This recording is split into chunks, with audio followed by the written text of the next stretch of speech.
I'm glad to have you here. Follow my story until the end and comment the city you're watching from. My name is Sarah Lewis. I'm 71 years old. And for most of my life, I was Daniel's wife. Never CEO, never shareholder on paper, just his wife. I was the woman behind the man behind an $82 million empire called Lewis Timber. I raised our son, baked biscuits from scratch, and hosted every Thanksgiving for 38 years until this year. This year, I sat at the head of a table I no longer owned in a home I had once designed down to the crown molding and waited to be humiliated over stuffing and wine. The room was glowing with soft chandeliers, the kind that made betrayal feel like theater. Across from me sat my son, James, in a tailored suit I didn't recognize. Beside him, his wife Olivia, sharp lipstick, sharper smile. She stood up, champagne flute in hand, and with the poise of a woman who'd practiced this line in the mirror all morning, she said, "We've decided to cut you off. This family. Not we're worried about you. Not we think you need help. Just cut you off like I was a spoiled ribbon at the end of a gift they'd long outgrown." James didn't even flinch. He kept his eyes on his plate like if he didn't meet mine. He could pretend he hadn't heard. The cousins shifted in their seats. My grandkids paused mid-chew. Even the golden retriever looked up from the floor. The silence that followed wasn't awkward. It was surgical. I slowly reached down beside me. No rush, no drama. I pulled out a cream-colored envelope from my leather bag. Stitched by hand. Gift from my husband on our 40th anniversary.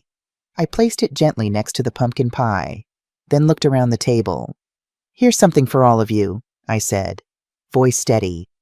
"One last thing from the woman who funded your lives." I nodded to Olivia. "Go ahead, open it." She smirked like I'd handed her a birthday card, tore it open with 2 manicured fingers. The moment her eyes landed on the top line, her smile disappeared. James leaned over, his face paled as he read the header. Dissolution and redistribution of the Lewis Family Trust, effective immediately. Inside that envelope was the legal confirmation that as of 900 a.m. that morning, the $82 million trust fund, which they all believed would finance their comfort for generations, had been dissolved legally, irrevocably by me. The estate no longer theirs. The company shares reallocated. The Aspen Chalet, the luxury SUV, the kids' private school tuition, the golf club memberships gone. One signature, one pen, one old woman they thought would stay quiet forever. Olivia's mouth opened, but no sound came out. James finally looked up. "You what have you done?" I lifted my water glass. "Not wine. I haven't drunk wine since Daniel passed. He always said he wanted one of us sober enough to remember what people said. I did what your father asked me to do. If the day ever came when you forgot who built this," someone dropped a fork. Someone else cursed under their breath. My grandson, bless his teenage honesty, whispered. "What does it mean?" I smiled gently. "It means your parents just realized dessert was the last sweet thing they'll be tasting for a while. No one finished their pie. No one asked me to stay for coffee. And that was the last Thanksgiving I ever attended in that house. But before I left, I looked at each of them, and I remembered every night I stayed up baking pies while Daniel worked late. Every document I typed, every contract I reviewed behind the scenes, every school tuition I paid quietly, every dental bill, every emergency fund. I remembered being invisible, and I remembered that some ghosts come back. Not to haunt, but to remind people they were once real. I was once real. And that night, I became undeniable. After I left that Thanksgiving dinner, I didn't go home right away. I drove around for a while. Ended up in front of a building I hadn't visited in years, the original Lewis Timber Mill. It's just a parking lot now. But I remember when it was nothing more than a shack with 2 saws, 1 generator, and my husband, Daniel. Daniel Lewis was never the loudest man in the room, but when he spoke, people listened.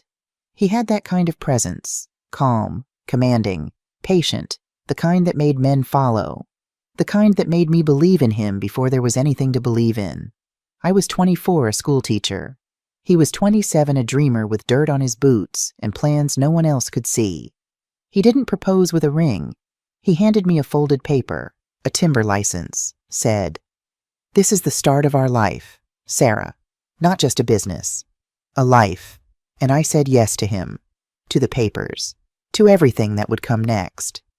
I quit teaching 2 months later. At first, I did the payroll because we couldn't afford an accountant. Then, I ran the books, filed the permits, negotiated small contracts. When we needed a secretary, I became one. When we needed an office manager, I stepped in.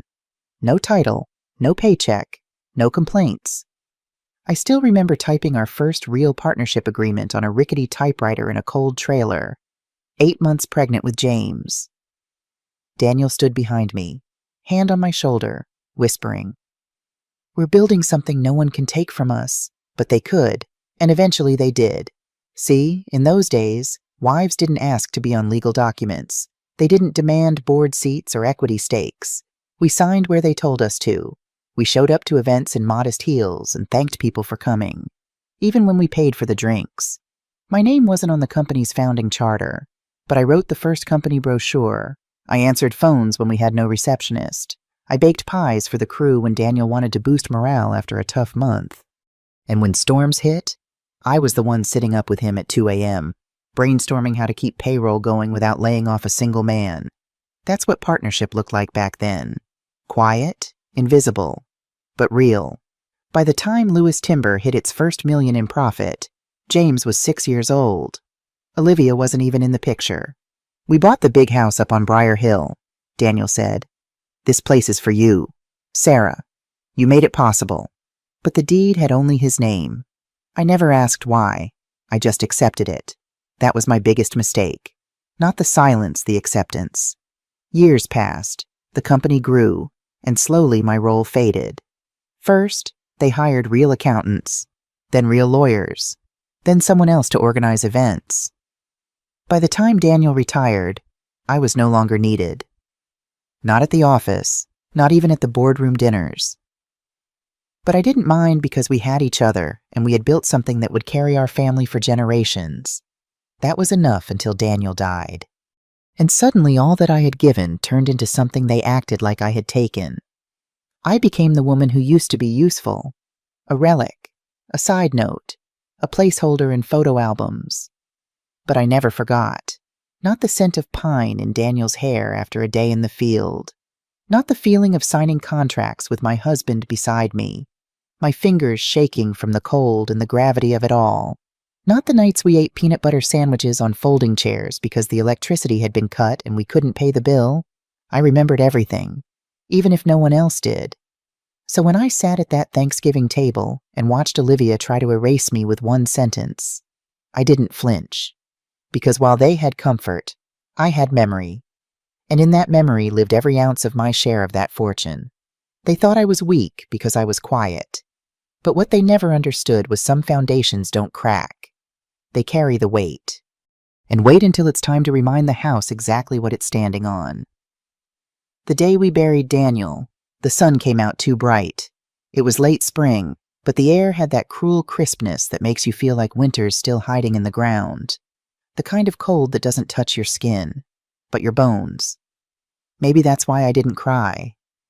Or maybe somewhere deep down, I already knew there wasn't space for my grief. The service was held at St. Alden's Chapel, Olivia insisted.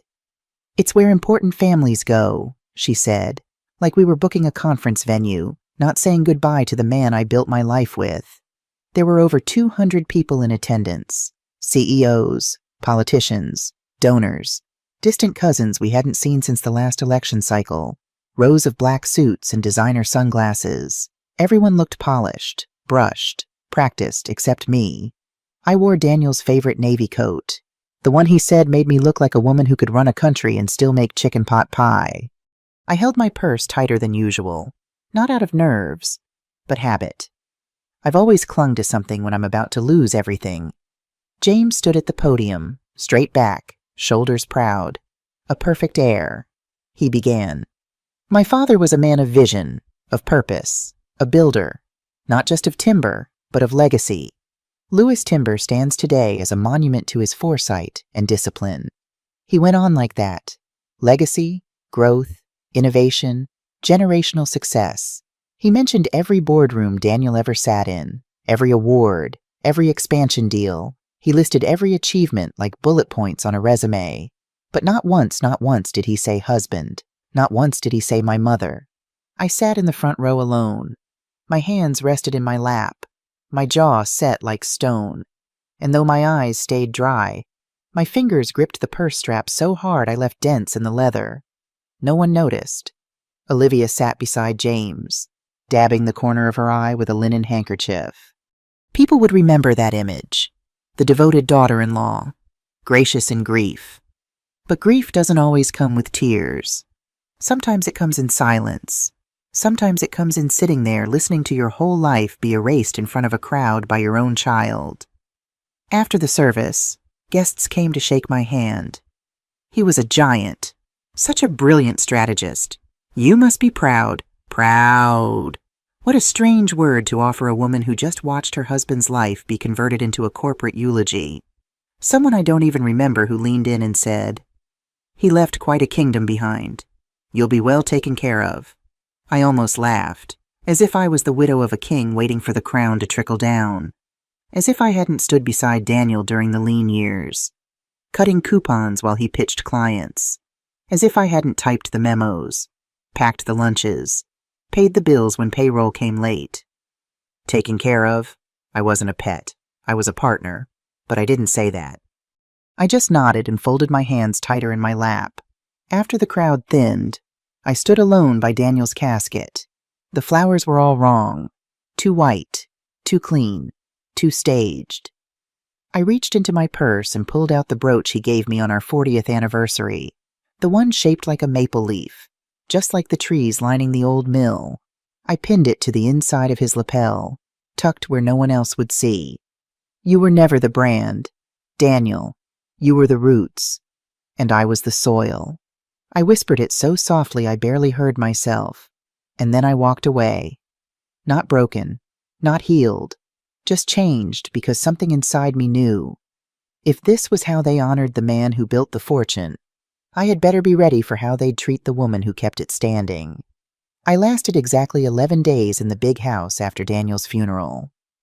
On the 12th morning, Olivia showed up with a clipboard and a neutral smile. "Hi, Sarah. I hope you slept okay.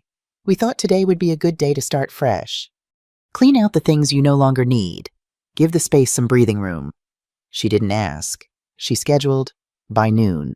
She had a team of 2 young organizers, neither older than Emma, packing my books, my sweaters, my framed needlework into neat labeled boxes.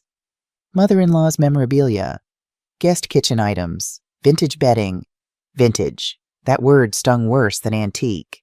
At least antique meant worth something. I watched as one of the girls picked up the silver-framed photo of Daniel and me from our anniversary trip to Bar Harbor. She held it up and asked, "Trash or storage?" I didn't answer. I just walked over, took it from her hand, and placed it inside my purse. The same purse I had squeezed tight during Daniel's eulogy. It was becoming a storage unit for what little I had left.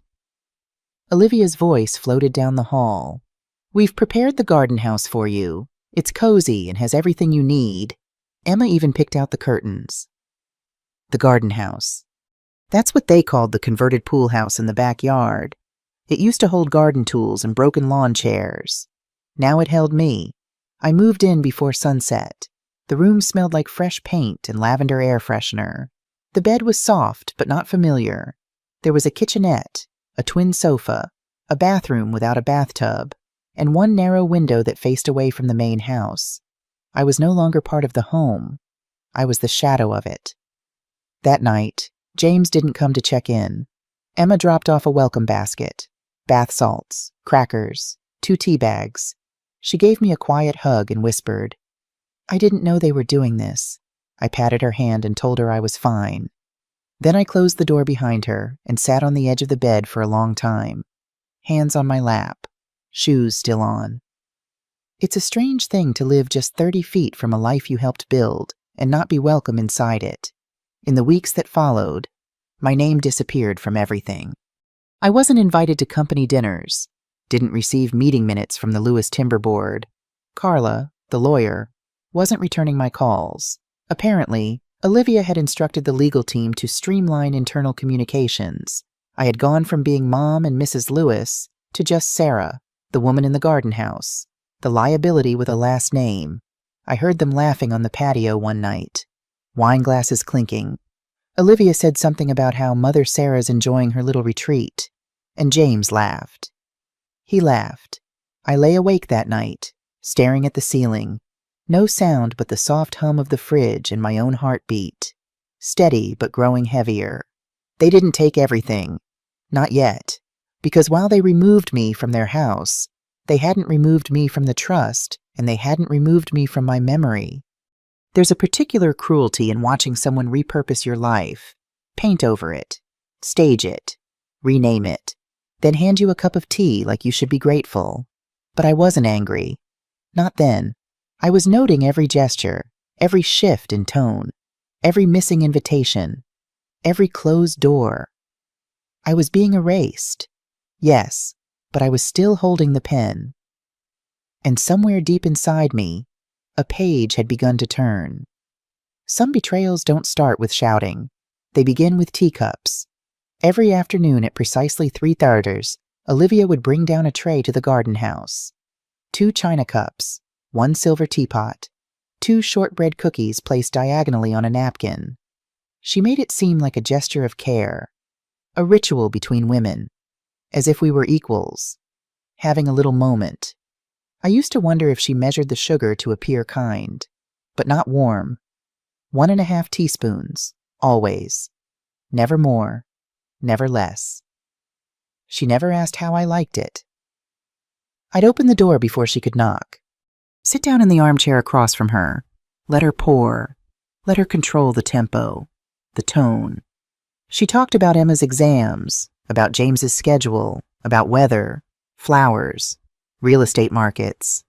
Never once asked about how I was feeling. Not really.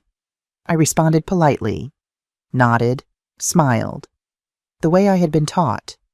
The way women of my generation were expected to. Stay gracious, my mother used to say, even when they hand you a knife wrapped in lace. But that afternoon, something shifted. It was raining lightly, and Olivia had her phone propped up against her purse. She forgot to silence it.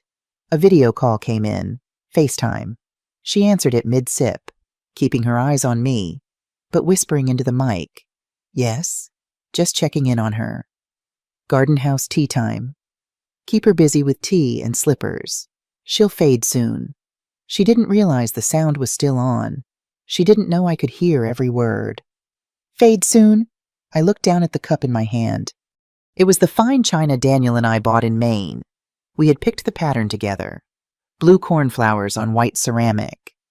I remember we laughed that day. He said, "Let's choose something timeless, something we'll still be sipping from when we're old and grumpy." I was sipping from it now. Alone, not grumpy, not old, just discarded. I didn't say a word. I didn't flinch. I raised my cup and took a sip, eyes meeting hers. She smiled, unaware or pretending to be. The moment passed. She tucked the phone away, resumed her monologue about curtains for the winter guest room. I nodded when expected, gave the obligatory at all the right moments, but something inside me had cracked, and cracks have a funny way of letting truth leak through. That night, I sat in bed with the teacup on the nightstand. I stared at it for a long time. The blue cornflowers, the memory of Daniel's hand brushing mine across the porcelain shelf, and her voice echoing in my ears. She'll fade soon. People think cruelty always looks loud, red-faced, slamming doors, harsh words. But the worst kind is quiet, coated in sugar, served in porcelain. The next morning, I declined tea, told Olivia I had a headache. She offered to bring chamomile. I said no. That night, I took out a notebook, drew a line down the middle, left side. What they've taken. Right side. What I still have. The left filled quickly. The house. The seat at the board. The title. The invitations. The photo albums. The kitchen. The garden. The right took longer, but slowly the list grew. My name. My memory. My legal rights, at least the ones Daniel had quietly left behind, and most of all, time. They thought time was on their side because I was older. But what they didn't know, what Olivia couldn't see from behind her wine glass and lipstick, was that I didn't need decades. I just needed clarity and one clean opportunity. The next morning, I walked the long path around the main house. My knees ached, but I didn't stop. I made it to the library. Daniel's old study still smelled like cedar and ambition. I opened the bottom drawer, found the manila folder with our original estate documents, Daniel's handwriting in the margins. He had trusted me not just with love, but with legacy. And Olivia was wrong. I wouldn't fade. I would return, but not to the house, to the truth. There was a rhythm to that house, the Lewis estate. Even in silence, it hummed with decisions made in polished hallways and signed in hidden rooms. But some doors were built not for noise, but for legacy. I waited until the house was empty. Olivia had taken Emma to ballet. James was at the board meeting he hadn't invited me to. The staff rotated shifts between the main house and the garden house. No one noticed when I took the old hallway toward Daniel's study. My knees didn't like the carpeted stairs, but I made it. The key was still behind the painting of the old forest mill, exactly where he used to keep it, exactly where he said I'd find it. If you ever need to remind them who we were, I hadn't dared open that safe since the funeral, but that day, after Olivia's words about fading, after the sugar-laced exile I'd been served in china cups, I felt something shift. I needed to remember who I had been before the slippers, before the soft erasure. The combination clicked left, like he taught me. Same rhythm he used when tying his shoelaces. 3 knots, always neat. The safe door opened with a long, patient groan. Inside a worn envelope, a sealed leather folder, and a single cufflink. His favorite, the one shaped like a hawk. I sat on the velvet bench by the window. My hands trembled slightly, but not from fear, from knowing. I opened the envelope first. The letter was short, barely half a page. Sarah, if James forgets who built all this, remind him. If Olivia tries to recast your silence as weakness, open the folder. You were never just the quiet one. You were the reason. The $82 million trust is yours to dissolve. Do it if they forget your name. Do it for your dignity, not revenge. Love. Daniel. My breath caught.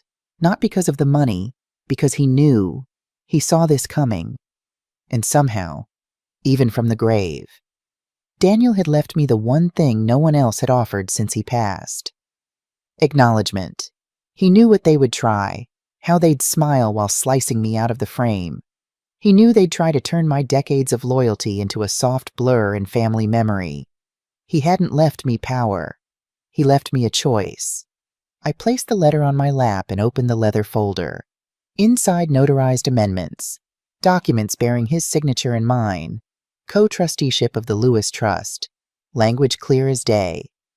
Either party may unilaterally dissolve the fund in the absence of mutual consent if one party is deceased. I could dissolve it. $82 million earmarked for generational leadership. They thought it was theirs, entitled by blood, cemented by assumption. They never imagined I could touch it. I closed the folder slowly, and I laughed. Not loudly, not bitterly.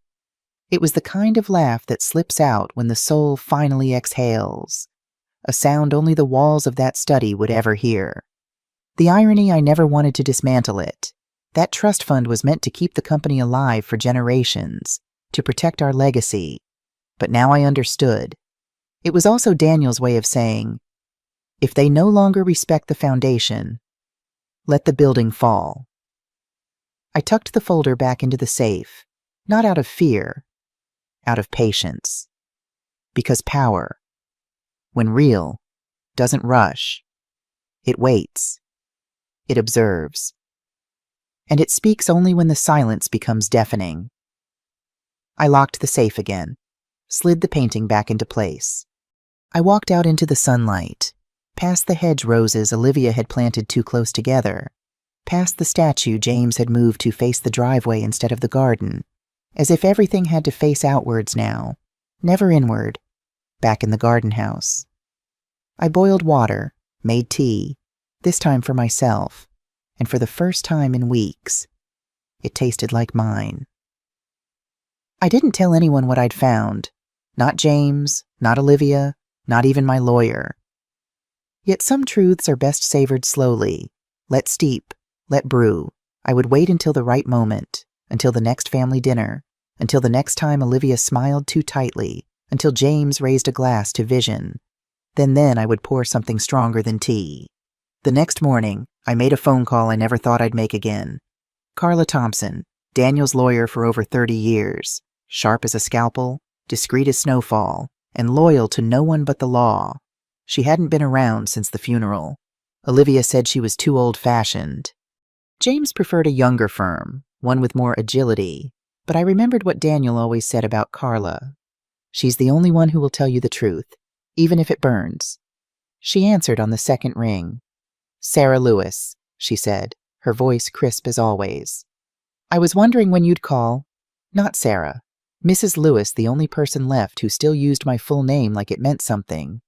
Would you mind stopping by? I asked. Carla didn't ask questions. She never did over the phone. I'll be there at 3. At 2:59, a dark sedan pulled up outside the garden house. Carla stepped out in her navy pantsuit, her silver hair twisted neatly into a chignon. She walked with purpose, her briefcase swinging like a metronome. She didn't comment on the size of the house, didn't glance at the modest furniture or the fact that I poured tea from a ceramic pot instead of the silver one she used to see at the main estate. Instead, she sat across from me and opened her notebook. Tell me everything. I handed her the envelope and folder from the safe. She read every word quietly, eyes scanning each line like scripture. Then she closed the folder, set it down, and looked straight at me. Do you know what this means? She asked. I nodded slowly.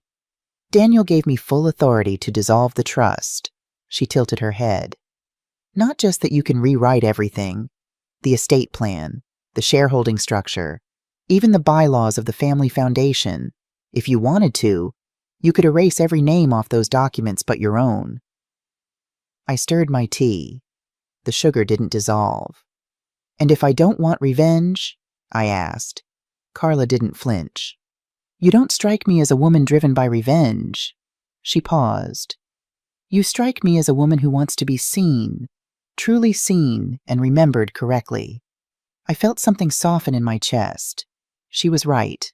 I didn't want to humiliate James or bankrupt Olivia or torch the empire we built. I just wanted to stop disappearing. I wanted someone to say she was part of it. She mattered. She was never just the tea lady. I looked at Carla. Can I keep the structure intact but ensure I have a voice again? Carla smiled faintly. You could make your co-signature required on any disbursements. You could freeze any trust payouts until your terms are honored. You could request an audit. You could reassign seats on the board. Or simply make one move. She leaned in slightly. Any move? I thought about that. About all the dinners where they talked over me. About Olivia handing me folded laundry like I was the help. About the funeral where no one said my name. About the garden I once designed being renamed after their daughter. I didn't want to burn the house down. I wanted to unlock the front door and remind them who held the key. I'll need time, she said. Carla nodded.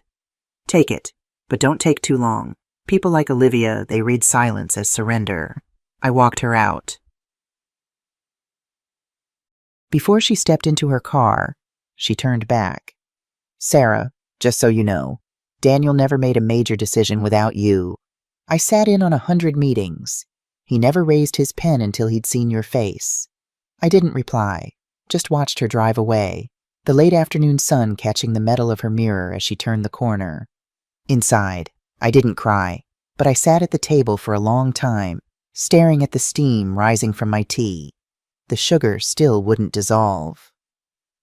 That night, I slept with the folder on my nightstand, not because I was afraid they'd take it, but because for the first time in weeks, I didn't feel like I had to vanish. I noticed the silence before I saw the envelope. No engine idling in the driveway. No warm voice saying, "Morning, Mrs. Lewis." Just a folded note wedged under my teacup on the kitchen counter, from Olivia. "Given current costs, we've decided to let Gregory go. We're modernizing transportation protocols and using a rideshare service when needed. Thank you for understanding." No signature, just corporate coldness pretending to be polite. Gregory 30 years behind the wheel. He'd driven Daniel and me to every gala, hospital, graduation, and even the late-night ice cream runs when James was little and couldn't sleep. He knew the mileage between every house, every florist Daniel ever favored, every place I'd ever gone to weep privately. And now just gone because of protocols. I stepped outside. It was raining softly, the kind that made everything glisten but soaked you just enough to sting. And there he was, standing by the iron gates, his cap in one hand, the keys in the other. His old brown coat looked heavier than usual. He turned when he saw me, straightened up like he still worked here. "Mrs. Lewis." He nodded, voice low. Didn't want to leave without saying goodbye. I swallowed. Olivia told me through a note. He offered a thin smile. I figured. He didn't say anything else. Didn't complain. Didn't ask for fairness. Just stood there like the last pillar in a house everyone else had forgotten to maintain. "Where will you go?" I asked. "I've got a niece in Vermont. Says she can use help around the property.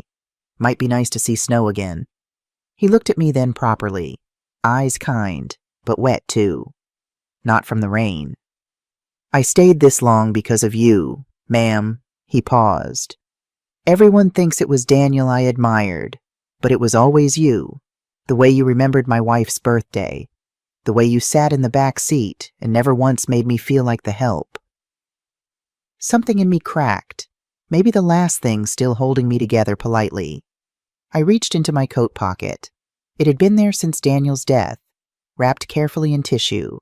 His handkerchief, the ivory one with the stitched DLL, still carrying the faintest trace of his cologne. I handed it to Gregory. His hands trembled. "You sure?" I nodded. "He carried it every day. So you'd be carrying part of him, too." He held it against his chest for a moment, then placed it carefully in his inside pocket. No words, just a shared silence that meant more than anything else. "I won't forget this family," he said, stepping toward the gate.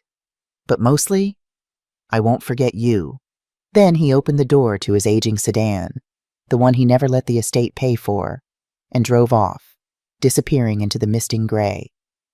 I stood in the rain longer than I needed to, not because I hoped he'd turn back, but because for the first time in days, I let myself grieve. Not loudly, just a quiet, steady ache that ran down my cheeks, indistinguishable from the rain. Gregory was the last person in this house who remembered me before I was old, before I became invisible. He'd seen me cry when Daniel had his heart surgery. He'd made jokes to distract me when James left for college. He'd once driven through a blizzard because I had a craving for apple butter from a little shop 3 towns over. People like Olivia saw him as an expense. But to me, he had always been continuity, a witness to the kind of love and loyalty that didn't need spotlights. I walked back inside, dripping, took off my shoes at the door like Gregory always did, and for the first time, I opened the old photo album on the hallway bookshelf. There he was, standing beside Daniel at James's high school graduation, behind me at the anniversary dinner, beside our Christmas tree, holding a tray of eggnog like he belonged. Because he did. They may have fired Gregory, but they couldn't erase him. Not from memory, and certainly not from me. It began with a bounced check. Not mine, Emma's. She texted me after class, confused and a little embarrassed. "Grandma, the bursar's office said my tuition payment didn't go through. I thought we had it covered through the family trust. We had." I remembered clearly. Daniel had made it a point. The Lewis Family Education Fund was established for that exact reason. No Lewis child should ever carry student debt, he declared. And now the account was empty. I sat in the garden house's study, cold creeping in through the window panes. It had rained all night, and the air smelled like wet paper, I pulled the file folder from the locked drawer in the side cabinet, the only drawer Olivia hadn't cleared out when she reorganized my personal space. Inside were my trustee credentials. I hadn't touched them since Daniel died. Hadn't needed to. But now I accessed the portal. Still had the login. Still had the clearance. Still his name next to mine on the digital watermark. At first, the numbers didn't make sense. The balance was a third of what it had been 18 months ago. Then I saw the withdrawals large, regular, labeled vaguely. Administrative disbursement, asset reallocation, temporary liquidity advance. One entry was flagged in red, $1.8 million transferred to a holding company. The name jumped out at me. J&O Aspen Holdings LLC. I felt my stomach drop. James and Olivia had mentioned a ski retreat in Aspen last fall, had posted photos on social media with hashtags like #ElevatedLiving and #LegacyRetreat. I clicked deeper. Property deed. Luxury estate. 5 bedrooms. Floor-to-ceiling glass. Private helipad. Paid in full in cash. The Lewis Education Fund had paid for it. Emma's tuition fund had bought her parents a ski lodge. I stood up, heart racing, and reached for the printer. One page, then another. Bank wires. Legal titles. A PR press kit. The Olivia Foundation, empowering urban youth through art. They'd used the trust to fund a fake charity designed entirely around photo ops and glossy brochures. The entire campaign was a facade. James's smiling face on the cover. Olivia's voice in the foreword. Giving back is our family's most sacred value. My hands trembled as I printed everything. Not because I was angry, but because I finally understood this hadn't been a slow slipping away. This had been a dismantling. A theft. Not just of money, but of legacy, of honor, of the very soul of what Daniel and I had built. I found Emma's entry in the ledger. Her name. Her scholarship line. Account closed, funds rerouted. They'd taken even that, the quiet promise we'd made to our granddaughter. I stacked the papers neatly, one by one, made a duplicate set.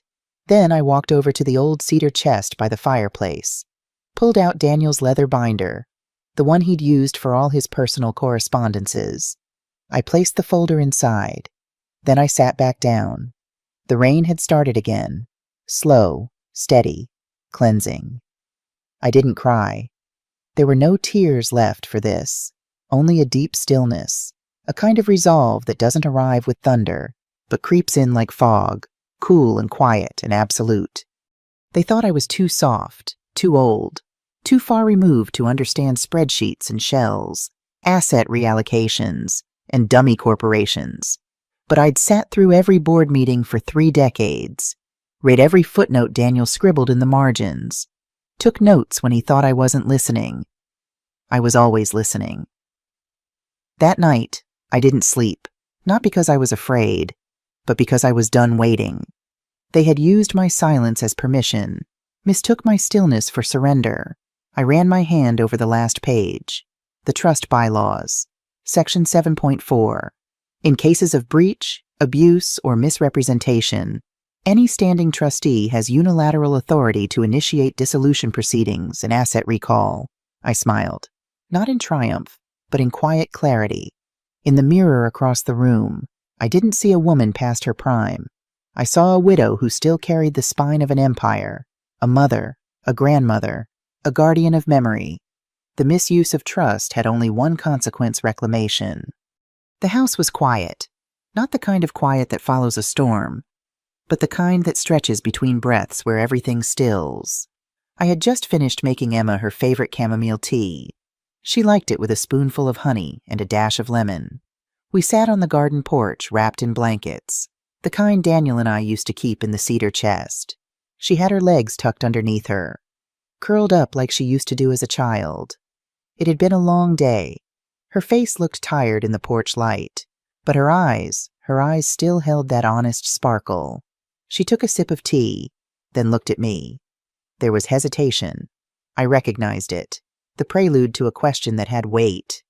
"Grandma," she asked, her voice soft but pointed, "does it make you sad when people treat you like you're just old furniture?" My hand stilled on my cup. Old furniture. She wasn't trying to be cruel. She was trying to understand. I mean, she added quickly, like something you keep around because it's always been there, but you never really see it anymore. I looked at her, at this child who had once climbed into my lap with scraped knees and dreams about being an astronaut. Now, she was asking me if I knew what it felt like to be invisible. I didn't answer with words. Instead, I reached out and tucked a strand of hair behind her ear. That soft chestnut wave, so much like her mother's before time and sharpness hardened Olivia's eyes. Emma leaned into my touch, still warm, still tender. I smiled gently, though inside something cracked, the kind of crack that doesn't make a sound, but lets light through. We sat there for a while, watching the shadows move across the lawn. She told me about her film project, how she wanted to document forgotten voices, the elderly, the overlooked, the ones who had lived but were no longer listened to. She didn't realize the irony, or maybe she did. When she finally went upstairs to sleep, I stayed outside. The wind had picked up, carrying the scent of soil and memory. I thought about her question. Old furniture. I'd been many things in my life. Wife, mother, fundraiser, caretaker, Daniel's silent co-architect, and now to them, a chair in the corner, still polished, still standing, but expected to stay still. Lily's question wasn't a stab. It was a mirror, and the reflection it offered wasn't kind, but it was true. I rose, walked back into the house, and climbed the stairs to my bedroom. In the hallway, I passed the photo of Daniel shaking hands with a senator. The plaque below it read, "For Vision and Stewardship." I traced the frame with my finger. I knew what I had to do, not out of vengeance, not out of anger, but because silence too long kept becomes a burial ground. I sat down at my desk, opened the drawer, removed the second copy of the trust documentation I'd printed. I placed it into a cream envelope, wrote one word across the front in cursive contingency. Then I opened another drawer, the one with the embossed stationery, the one I hadn't touched since Daniel's funeral. I began writing. To Emma, to the board, to Carla, to the bank. Each letter carried a seed, not to destroy, but to reset, to reclaim. I wrote through the night. By morning, the stack was neat, sealed, ready. I looked at the reflection of myself in the mirror across the room, a woman not fading, but forming. Emma had asked me if I was sad to be treated like a relic. No, I was not sad. I was awake, and tomorrow, so would they be. 3 days after Emma's question. The phone rang. Not the house line, not even my cell phone. It was the dusty cordless tucked inside the antique drawer of Daniel's old desk, the one no one remembered existed, except for people who used to matter. I answered. "Mrs. Lewis?" The voice was hesitant, male. I wasn't sure this number still worked. "I keep it for people who don't want to be found by Google," I replied quietly. A pause. "It's Dennis. Dennis Miller. I used to be in accounting for the trust." The name stirred something. Yes, Dennis. Quiet. Always with a black notepad and trembling hands. He'd resigned 5 years ago, citing personal reasons, back when Daniel was still sharp. "I wasn't sure if I should call you," he said. "But after what I heard, I thought maybe you should know." I sat down slowly, as if instinctively bracing myself, the kind of sit that prepares a body for impact. "Go ahead, Dennis." He took a breath. "I was going through old files cleaning up. My wife says I hoard too many paper trails." He gave a nervous chuckle. "But I found something off from years back. Olivia made a transfer from the auxiliary fund about $280,000 marked under your name, supposedly for a community outreach program. And was it?" I asked softly. "No, ma'am." His voice dropped. "It went into a shell account, then toward, well, her spa franchise in Denver." I closed my eyes, not from surprise, but from recognition. "And you're sure my name was on the paperwork?" "Yes, but forged. It wasn't even your usual signature." "I didn't catch it then. I was too afraid of Olivia. She ran everything so tightly." I could hear him swallowing guilt through the line. "I don't want anything. Mrs. Lewis, I just wanted to clear my conscience. I should have said something earlier. Before things changed. There was a stillness between us, one that held the weight of complicity and the echo of delayed courage. Thank you, Dennis, I said, my voice even. I'm glad you called. Another pause. You were always kind, he said. And I never forgot how you used to leave coffee for the night shift. I hope you make things right, ma'am. However that looks. He hung up. I didn't move. Didn't rush to tell anyone. Didn't gasp or rage. Instead, I opened the middle drawer of my desk, took out the expanding folder labeled Trust Irregularities. Inside were the printed reports, the statements, the letters, everything Carla had helped me quietly compile. I found the page labeled Personal Misuse Suspicion. I clicked my pen and wrote one more line. August 28th, Accountant Dennis M. confirms transfer under forged signature by O. Lewis. Evidence pending.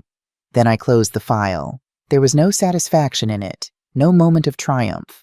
Just another stitch in a fabric they never thought I still held. Sometimes justice doesn't knock loudly. It whispers through the voice of a quiet man holding on to paper trails he once thought meant nothing. But they meant everything. Later that evening, as the wind rustled through the oak trees outside, I made myself a cup of mint tea. Daniel always said it calmed the nerves, though I never told him it reminded me of funerals. I stared out the window and whispered to the night, let the truth be slow but unrelenting, because some stories don't need to scream to be heard. Last Christmas, I had everything wrapped by the second week of December. I'd labeled each gift with careful cursive, to Emma, from Grandma, to Thomas, with love. Even Olivia had a box of monogrammed silk scarves I'd had imported from France. I still believed in grace even when it wasn't returned. The fireplace was lit, crackling softly. My favorite Bing Crosby record played in the background. The stockings crocheted by my own mother decades ago hung on the mantel, their seams worn but faithful. I baked gingerbread that day. The smell filled every room, and for a moment, I almost believed I'd hear the doorbell ring, followed by the sound of Emma's excited voice shouting, "Grandma, we're here!" But instead, my phone buzzed.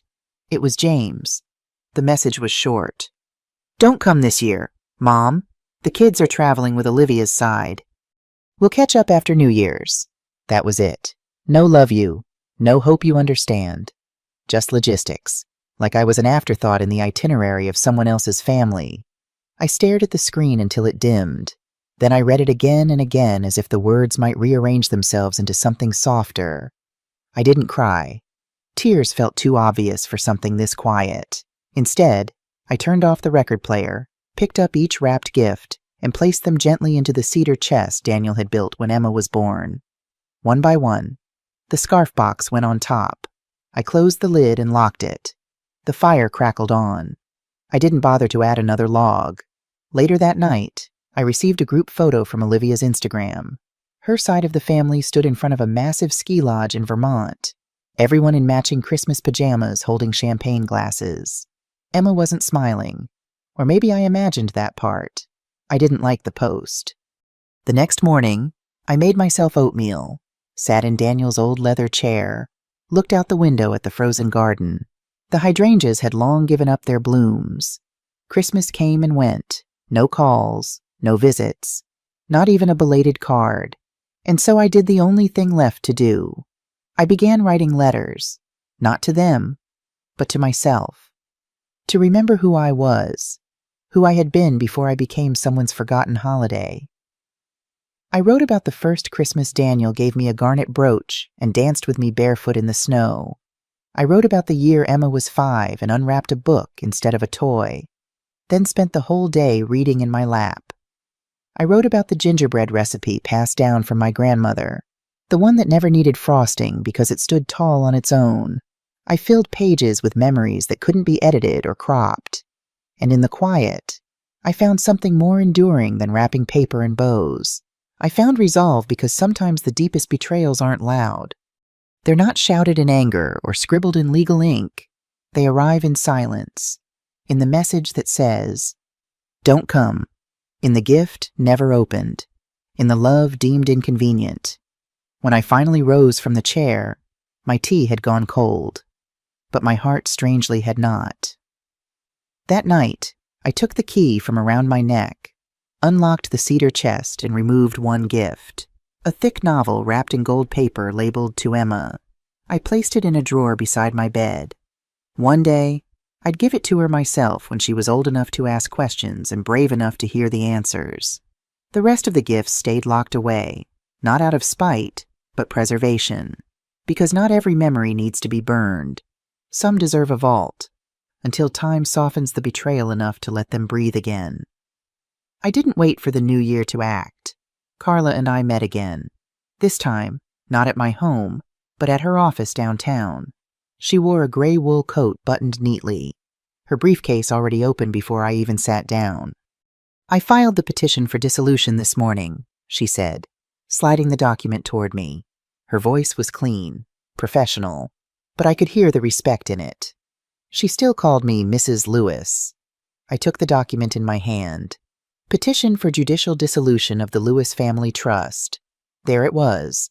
Years of sacrifice stripped down to legal ink and intent.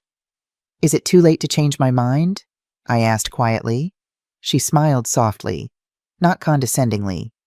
"You've changed your mind before, but I don't think this is one of those times." She was right. I signed.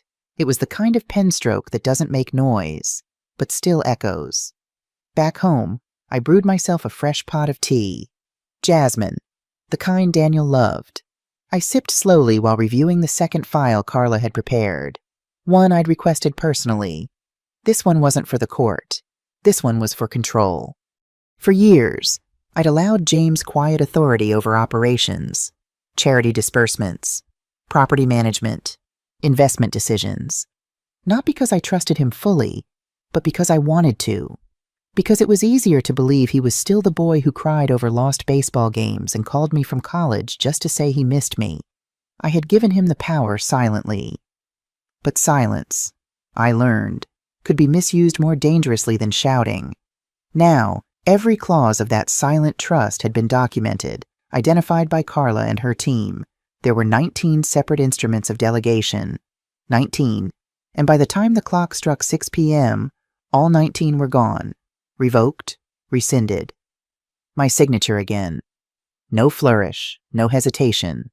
Carla sent the notifications to the appropriate entities. Not a single copy went to James. He would find out when he tried to access what was no longer his. That evening, I met with Helen Rodriguez, the estate's longest-serving manager.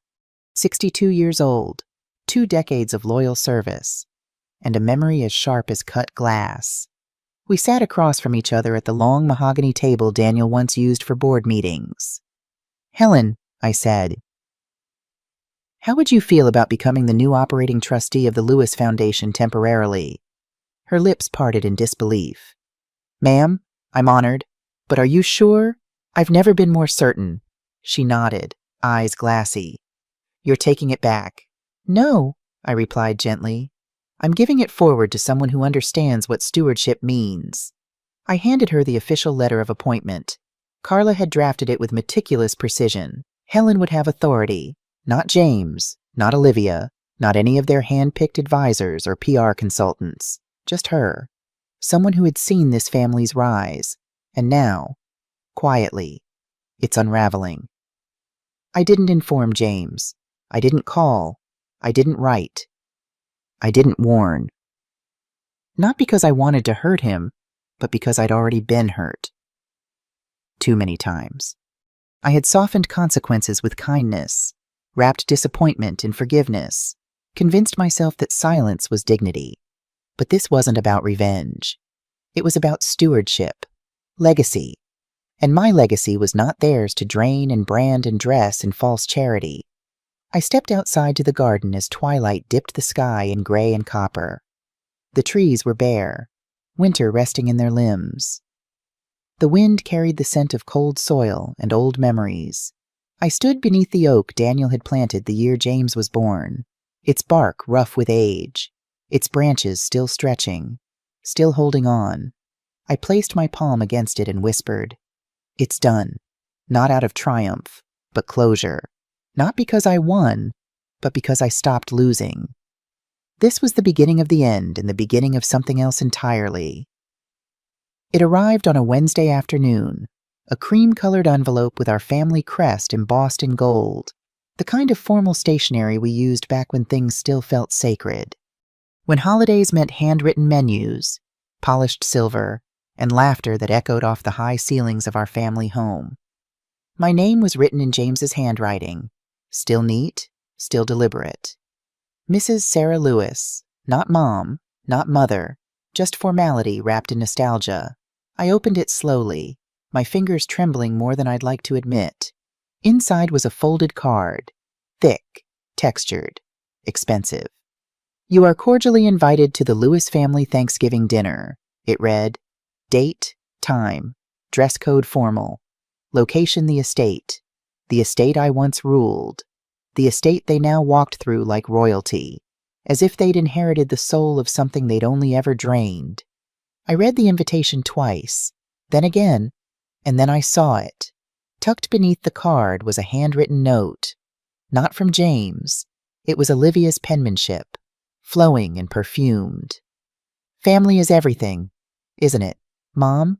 I stared at that sentence, 7 words that said nothing but meant everything. A flick of a blade disguised as sentiment, mockery in cursive. She was playing her game again, drawing me back in, dangling false kindness like a carrot. But I wasn't that woman anymore. Still, I did not tear it up. Instead, I stood and walked it over to the kitchen table where I'd laid out Carla's final file, the one with every documented misuse, the one we'd both agreed would only be used if absolutely necessary. I placed the invitation on top for contrast, for irony. That evening, I walked out into the garden. The air was colder now, sharp with November's breath. I found myself standing by the bench under the dogwood tree, the one Daniel built when we first bought the estate. I sat down slowly, the wooden slats creaking beneath me. I thought of every Thanksgiving past, of stuffing recipes I memorized without ever needing to look them up, of grandkids sneaking extra pie when they thought I wasn't watching, of James falling asleep on the couch mid-football game with Emma curled against his chest. And now this, a formal invite, a perfumed note, a performance. "Family is everything," Olivia had written. And yet last Christmas I was told not to come. And yet Emma's college fund had been siphoned dry. And yet they'd used my name. My name. To funnel money into false charities and Aspen estates. Family, it seemed, was everything only when it was convenient. I sat there until the moon carved shadows across the lawn, thinking. Not bitter, just awake. Eventually, I stood, brushed the frost from my coat, and walked back inside. I went to the bedroom closet and pulled down a small box from the top shelf. Inside it was the brooch Daniel gave me for our 25th anniversary, a silver maple leaf with emerald veins, delicate and strong. I hadn't worn it in years, but this year I would. I fastened it to the collar of my coat and whispered to myself, "The last Thanksgiving." Because that's what it would be. Not the last holiday, not the last dinner, but the last time I would sit at their table pretending not to see the rot beneath the linens. I called Carla the next morning. "I received an invitation," I said. There was a pause on the line as if she knew exactly what kind. "I'll be going," I continued, "but only to observe, not to engage." "And if something happens?" she asked. I smiled. "I won't be the one who starts it," she chuckled. "But you'll be ready if they do." "Exactly." After the call, I went back to my desk. I picked up Olivia's note again, read it one last time. "Family is everything, isn't it, Mom?" I placed it back in the envelope, sealed it, and tucked it into the side pocket of my purse. Not because I needed a reminder, but because sometimes irony deserves a front row seat. The dining room was glowing with candlelight and curated charm. Olivia had spared no detail. Silver chargers, gold-rimmed china, napkin rings shaped like autumn leaves. A soft string quartet played in the background, piped in through hidden speakers. The entire evening was a production, one that screamed wealth, taste, and control. I sat at the far end of the table, across from James and Olivia, between Emma and a cousin I barely recognized. They didn't offer me the seat of honor. That had gone to Olivia's mother, who wore it like a crown. Dinner was served with rehearsed smiles and hollow conversation. James gave a short speech about gratitude and legacy. Olivia raised her glass and toasted to family and the future. Everyone clapped. Everyone except me. I smiled quietly, my hands folded over my lap, the envelope resting just inside my purse like a loaded chamber. It wasn't time. Not yet. The turkey was carved. The wine poured. The children whispered under their breaths, bored and restless. I passed the mashed potatoes, nodded politely when spoken to, laughed when expected, but my eyes were calculating, tracing every crack in their porcelain act. Then came dessert, pumpkin chiffon pie, 3 layers, topped with handmade whipped cream and candied pecans. Olivia stood and lifted her glass again. "And finally," she said, smiling toward me, "we want to thank Mother Sarah for joining us this year. It truly means something." Despite the past, a few heads tilted. She turned fully toward me now. "Although, let's be honest, this family has changed. We're building something new, a new kind of tradition." She reached for James's hand and squeezed it. "And sometimes in order to grow," she said sweetly, "we have to accept that certain chapters close. Some people simply don't fit into the next version of our lives." The room went silent. My heart did not race. I simply reached into my purse. "I am no longer a part of this family," I finished for her. Olivia blinked. James stared. Forks froze midair. "Yes," she said, recovering. "That's a mature way to put it." I stood, pulled the envelope from my bag. "I thought you might say that," I said. I walked over and gently placed it next to Olivia's dessert plate. "What is this?" she asked, her tone suddenly unsure. "Read it." She looked at James, who shrugged and opened the envelope. Inside, full documentation of the misuse of funds, withdrawal records from Emma's college account, the accountant's signed affidavit, evidence of Olivia's fraudulent transfers under my name, Carla's official motion to dissolve the foundation, revocation of all power of attorney and financial access. Olivia's hands trembled as she flipped through the pages. James paled. You wouldn't," he stammered. "Oh, I already did," I replied. Across the table, Emma leaned forward, her brows furrowed. "What's happening?" No one answered her. Olivia hissed under her breath. "You think this will hurt us?" "No," I said calmly. "I think it will end you financially. At least, you can't prove I don't have to. It's all in the file. I simply gave you the courtesy of reading it before the rest of the world does." I turned to leave, but paused. "One more thing," I said. I looked around the table at cousins who once played tag in my garden, at grandchildren who no longer visited unless coerced. This will be my last holiday here. I won't return. Not for Christmas. Not for anything. I let that land. "But don't worry," I added, voice even softer. "I've arranged for all ongoing support to end gradually. I wouldn't want you to feel abandoned." With that, I turned and walked out, not rushed, not dramatic, just done. Behind me, silence, the kind that wraps around a family like fog when truth finally settles. As I reached the front door, I heard the clatter of a fork dropping, then the sound of someone standing up. I didn't turn back. I stepped outside into the cold air and smiled to myself. Let them eat pie. Their luxury ended with a dessert. The sun rose slowly the next morning, indifferent to everything that had unraveled the night before. I sat by the window with a cup of chamomile tea, wrapped in my navy robe, slippers barely touching the floor. Outside, frost dusted the edges of the rose bushes. The silence inside the house was thick, but for once, it wasn't lonely. It was earned. My phone was face down on the table. I hadn't touched it since coming home. When I finally turned it over, there were 18 missed calls, all from James and Olivia. Some were just seconds apart. I didn't listen to the voicemails.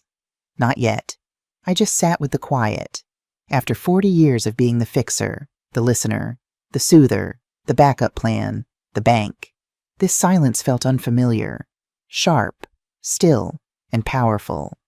The first voicemail came from Olivia, her voice already cracking. "Sarah, please call me. You don't understand what this could do to our family, to the kids, to James. Please don't do this." I deleted it. The next one was James. "Mom, pick up the phone. What the hell is this? Are you really trying to ruin our lives over a misunderstanding? Call me back now."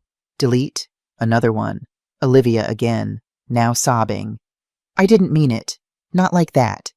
We were trying to protect boundaries. That's all. You know, I've always respected you. Please don't do anything drastic." Delete. Then James again, this time yelling. "You've lost your damn mind. You're letting that lawyer manipulate you. You think you're punishing us, but you're destroying everything. Grow up, Mom." Delete. Another just the sound of breathing. Then, "I'm sorry," in a whisper. I let that one sit for a moment. Then I pressed delete. By 10:00 a.m., my phone lit up again. Text after text, paragraphs, photos of the kids, a forwarded video of Emma performing a Thanksgiving song from school. I watched none of it. I didn't need proof that they remembered how to pretend. What I needed was space to remember myself. This was the first time in 4 decades that I heard the sound of my own silence. Clean, unedited, uninterrupted by need or guilt or obligation. I didn't realize how many versions of myself had been compromised over the years. How many birthdays I spent alone so they could vacation. How many checks I wrote instead of saying no. How often I swallowed hurt so the family wouldn't fracture. But last night, something shifted. It wasn't anger. It wasn't revenge. It was awakening. I watched the steam rise from my tea and imagined it carrying away every apology I was ever forced to make just to keep the peace. The phone rang again. I turned it over without looking. Let it ring out. I was no longer a mother on standby. No longer the cushion they fell on when choices caught up with them. No longer the ghost at their table funding the feast but never welcome to sit. I was Sarah, daughter of a librarian and a carpenter, widow of Daniel Lewis, Nana to Emma, quiet survivor of more betrayals than I could count, and I had finally stopped waiting to be invited. At 11:15, Carla texted, "Just saw the media release. You did it. Everything's clean. Let me know when you're ready for the next step." I smiled, replied simply, "Let's wait a few days. I want to listen to the quiet a little longer." I went to the kitchen, pulled out a small notepad, and wrote a grocery list. I was low on olive oil, needed fresh rosemary. Maybe I'd make a lemon pound cake. The landline rang. An actual call. Not a notification. Not a buzzing. The sound of a real connection request. I let it ring, then walked over and picked up. "Hello?" Silence. Then a click. I hung up. Didn't flinch. Didn't feel anything except a small wave of calm. This silence wasn't empty. It was full of every version of me I had once muted to survive. And now each one of them was gently rising. I breathed in, held it, released. And in that breath, I decided this was the voice I had been waiting to hear for 40 years. My own.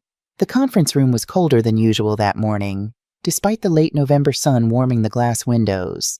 I sat at the long oak table in a gray wool coat, hands folded, silent. To my right sat Carla, unshaken, sharp in her navy suit, fingers drumming lightly against a stack of papers. Across from us, James's attorney looked like he hadn't slept. His tie was loose, his expression pinched, and behind him stood an assistant clutching a leather briefcase like it held holy scripture. He cleared his throat. "Mrs. Lewis, Ms. Thompson, thank you for agreeing to meet." I said nothing. Carla gave a small nod. "I'll get straight to it," he continued. "My clients regret that tensions escalated during the holiday.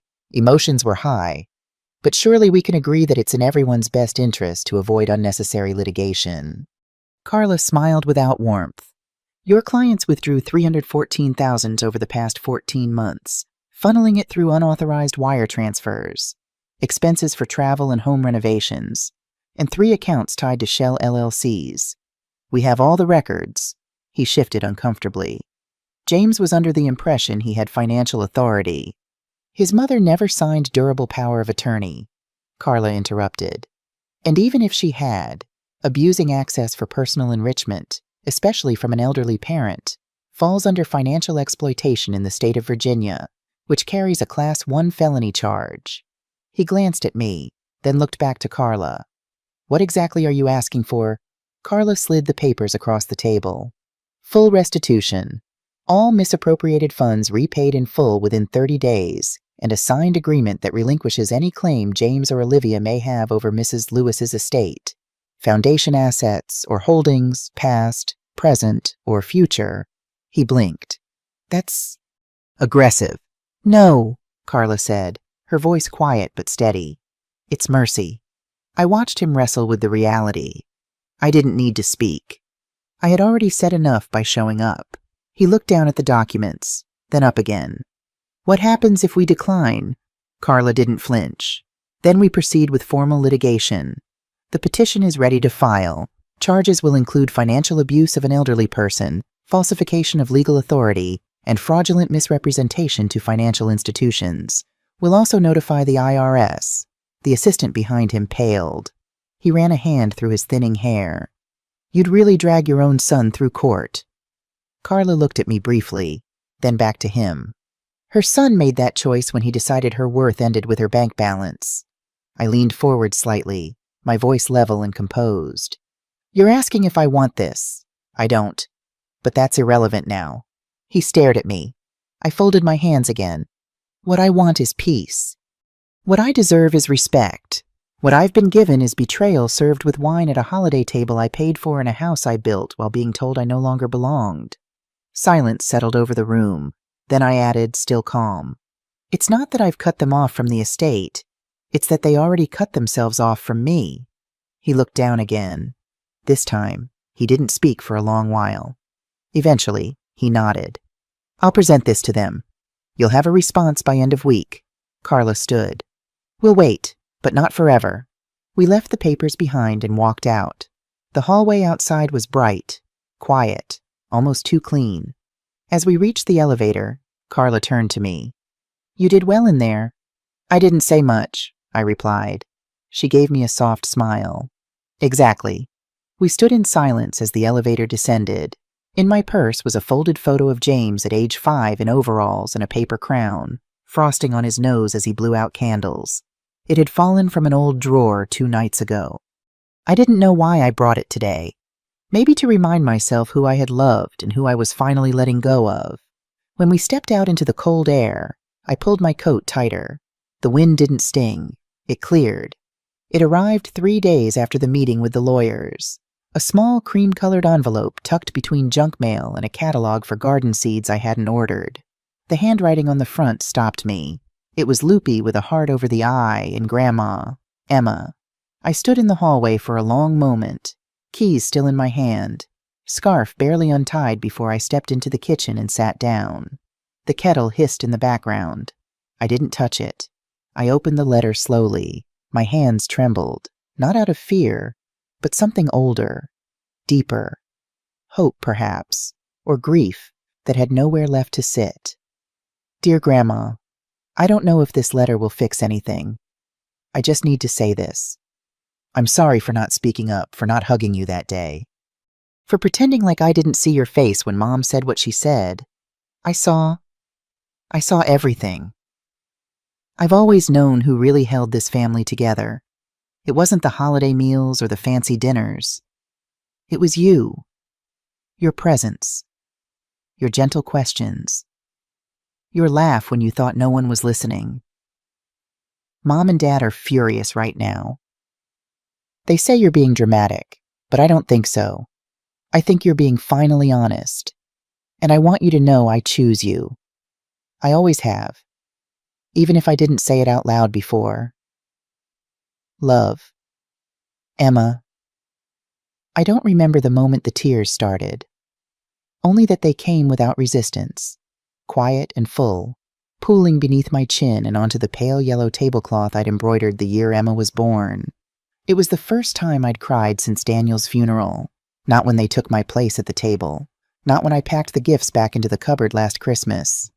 Not even when James stared at me as if I were something expired, something he could outgrow.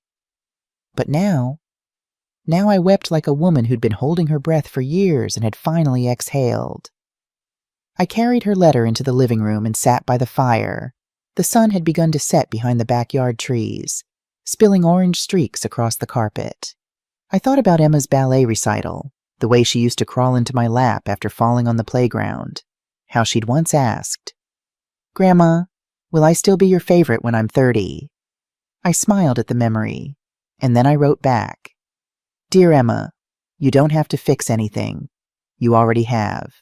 Your words meant more than I can say." This past year has been quiet in a painful way, like walking through a house where all the furniture is still there, but the warmth is gone. But you, my sweet girl, you reminded me of something. That love doesn't always shout. Sometimes it whispers through letters and small rebellions. I don't need everyone to understand. I don't need apologies wrapped in excuses. I just need the truth, and you gave me that. You are the reason I don't regret standing up. You are the reason I can let go without bitterness. And no matter what happens next, know this. You are still my favorite. Always have been. Always will be. With all my heart, Grandma. I sealed the envelope and walked it to the mailbox myself. No snow yet, just brittle air and leaves crunching underfoot. When I raised the flag on the box, I felt something shift in me. Not everything had to end to begin again. Later that night, I sat in my chair by the window, sipping tea and watching the stars blink into view. For the first time in months, the silence didn't feel empty. It felt like space. Space for something gentle to grow. Space for me. I moved into the cottage on the last Thursday of March. A real one. White shutters, cedar shingles, and climbing roses that hadn't bloomed yet, but promised to. It sat quietly at the edge of a bluff in Camden, Maine, where the sea spoke in soft rhythms, and the mornings began not with shouting or footsteps, but with birdsong. The realtors had called it a modest coastal home with character. I called it peace. I bought it with my own money. Money James once thought was his by inheritance, by birthright, by arrogance. He was wrong. It wasn't revenge. It was reclamation. For decades, I gave everything I had, time, labor, emotional labor, understanding, silence. But now I gave myself something back. A garden. A kettle that whistled for no one else. A key that opened a door where only love entered. There were no family portraits here, no forced smiles from holiday dinners, no passive-aggressive sticky notes, no sounds of someone muttering, "She's too much." When they thought I couldn't hear, here there was wind and waves and birds that didn't care what anyone thought of them. My days settled into something soft. I watered geraniums in the morning, wrapped myself in a wool shawl by afternoon, and baked lemon shortbread when the cravings struck. Every evening, I lit a single candle by the window, not because I was waiting for someone, but because it made me feel warm, present, alive. Emma came by the first Sunday of every month, no matter what. Sometimes she brought a book to read by the fireplace. Sometimes she brought questions, real ones. What made you fall in love with Grandpa? Or, did you always want children? She wanted to know me, not as an extension of someone else, but as a woman. We cooked together. She especially liked to crack the eggs and always made a mess, and I never once corrected her. We laughed too hard to care. Carla visited every few weeks. She never stayed long, always said she didn't want to intrude, but she always brought something warm, a cherry pie, a basket of squash, or just her company, the kind that didn't ask anything of me but to be. "You look more like yourself each time I see you," she said once, handing me a scarf she'd knitted. I believed her. I felt it. One crisp afternoon, as the leaves started turning gold, I opened my wardrobe to reach for a shawl. Nestled in the corner was a small box I hadn't noticed in months. Inside it was a brooch, maple leaf-shaped, burnished bronze. Daniel had given it to me on our 30th anniversary. I used to wear it for special occasions, But now today was special enough. I pinned it to the side of my woolen scarf, and when I stepped outside, the wind picked up slightly. Just enough to remind me I was still here. The past didn't disappear. I didn't pretend none of it happened, but it no longer sat at the head of my table. It didn't shadow every choice or weigh on every breath. I forgave, not to excuse, but to free myself from carrying their disappointments any longer. I no longer missed their voices because the silence here wasn't empty. It was honest. There was a day I stood on the cliff's edge, watching the tide pull back, and I realized I no longer needed an apology. Not from Olivia, not from James, not even from the part of me that had stayed too long in their version of love. I had rewritten the ending, not with fire or fury, but with flowers, tea, and a locked door no one could storm through. At night, I curled up with a book, or sometimes with nothing but the sound of waves. I had stopped waiting for calls, for explanations, for redemption.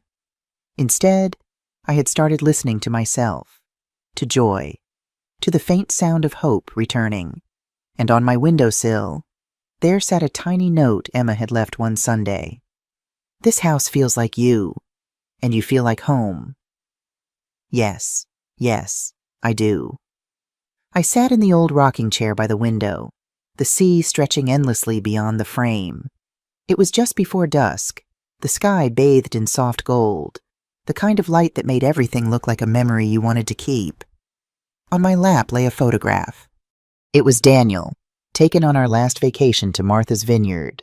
His eyes twinkled the way they always did when he was about to say something cheeky, and his hand was caught mid-gesture, reaching for mine, even in stillness. He looked alive. I traced the edge of the picture slowly, as if doing so could make time unravel. He once told me, "If they ever forget who you are, let the silence remind them." Back then, I didn't fully understand what he meant. I thought he was just being poetic again, the way he used to quote old books and write notes in the margins of mine. But now I understood it, like I understood my own breath, because silence had become my strongest voice. Not the kind born from defeat, not resignation, but the kind that stands tall and says enough. I didn't need to scream. I didn't need to explain. I didn't need to beg them to see me. They knew. Deep down, they knew. That Thanksgiving, when I placed the envelope on the table, I watched their certainty crumble. No drama, no raised voices, just facts, just lines of legal truth with my signature at the bottom and a notary seal that made it all final. The sound of Olivia's fork falling onto her plate was louder than any insult she'd ever thrown my way. In the weeks since, the phone had stopped ringing. No more missed calls. No more desperate voicemails. The silence stretched wide, but it wasn't empty. It was peaceful, liberating, and strangely, it was full of all the things I had been too afraid to claim before dignity. Space, stillness, Daniel used to say. I was the glue in this family, and I was. I held things together when they fell apart. I softened the edges, bridged the gaps, filled the silence with casseroles. Apologies and second chances. But glue doesn't last forever. Eventually, it dries out. Cracks, lets go. The truth is, I didn't disown them. I didn't throw them away. They stepped over my love so many times it wore thin. They chipped away at my patience until I was standing there bare and still somehow not enough. Until finally, I stopped reaching out with hands that were always the first to be slapped away. And you know what surprised me most? How light I felt afterward. It wasn't joy. Not exactly. It was release. Like exhaling after holding your breath for decades. Like putting down a suitcase you didn't realize had been chained to your wrist. Emma came last weekend with a bouquet of tulips. She didn't say much, just sat with me and held my hand. That's the thing about real love. It doesn't ask you to prove anything. She didn't ask for the full story. She knew enough, and that was enough for me. Carla mailed me a recipe card yesterday, her mother's famous pecan pie. She said just in case Thanksgiving ever looks different again. Maybe it will, maybe it won't, but either way, I'll be okay. The wind rattled gently at the window. I looked down again at Daniel's photo and smiled. "You always saw it before I did," I whispered. "You always knew I was worth more than what they reduced me to." Then I looked back out at the sea, the horizon glowing like it had secrets to keep. And for the first time in years, I didn't ache. I didn't wonder what if. I didn't wish to rewrite the past.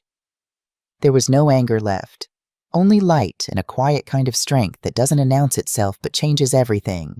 So now I'll ask you, yes, you who's listening, do you think I was wrong if you were in my place? Would you have done the same? Would you have walked away, or would you have stayed knowing every step forward cost you a little more of your soul? I don't need an answer, but if you have one, leave it below. Let's talk. Let's connect. Because I think stories like mine aren't as rare as people pretend they are. And maybe, just maybe, your silence deserves to be heard too. What would you do if you were in my place? Have you ever been through something similar? Comment below.